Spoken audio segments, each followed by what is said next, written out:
মৌমাছির কামড়ে অনেক বিষ, কিন্তু পেটের মধ্যে আল্লাহ মধু দিয়ে দিয়েছে। আল্লাহু আকবার। যেটার মুখের মধ্যে বিষ সেটার পেটের মধ্যে মধু ঢুকাইয়া দিয়েছেন কে? বিশ্বনবী সাল্লাল্লাহু আলাইহি সাল্লাম বলেছে, এই মৌমাছির পেটের থেকে যে রসটা বের হয়, এই রসটা তোমাদের জন্য রোগের ঔষধ করে দিয়েছেন আল্লাহ রব্বুল আলামিন। কোরআনুল কারীমের মধ্যে সূরা নাহাল একটা সূরা দিয়েছে, সেই সূরাটার নাম হলো সূরা মৌমাছি। মৌমাছির সূরার মধ্যে আল্লাহ বলেছে, ইয়াখরুজু মিন বুতুনিহা শারাবুম মুখতালিফুন আলওয়ানুহু ফীহি শিফাউল লিন্নাস। সুবহানাল্লাহু আকবার। আল্লাহ বলছে, ওই যে মৌমাছির পেট থেকে যে রং বেরঙের পানি বের হয়, ইয়াখরুজু মিন বুতুনিহা শারাবুম মুখতালিফুন আলওয়ানুহু ফীহি শিফাউল লিন্নাস। ওই রং বেরঙের পানি, সেই মধুর মধ্যে আমি আল্লাহ মানুষের জন্য রোগের ঔষধ রেখে দিয়েছি। সুবহানাল্লাহ। দুনিয়া সুন্দর, আসমান সুন্দর, জমিন সুন্দর, মানুষ সুন্দর, সুন্দরে সুন্দরে পাল্লা।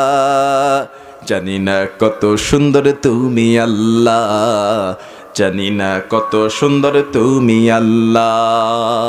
ঝরনা ছুটে চলে একে বেঁকে, পৃথিবীর পথে কত ছবি এঁকে। নদীর কলতানে সাগরের গর্জনে, নদীর কলতানে সাগরের গর্জনে, ঢেউয়ে ঢেউয়ে দেয় পাল্লা।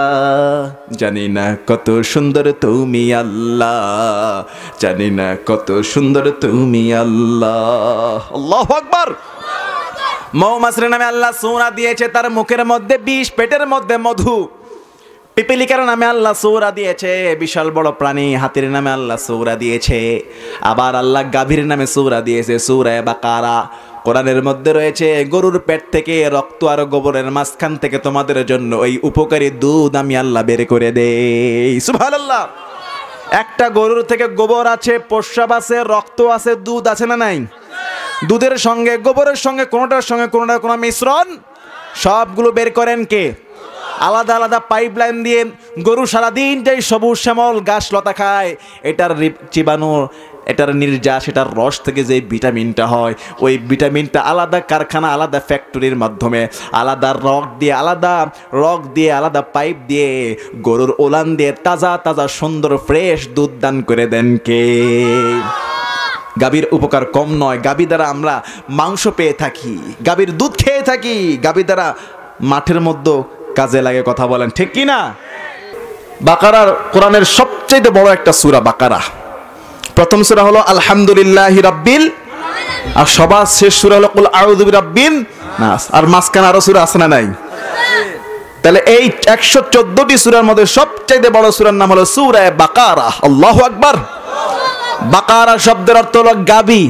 বাকারা শব্দের অর্থ কি? গাভীর মধ্যে দুধ আছে না নাই? এই দুধের মধ্যে আমাদের উপকার আছে না নাই?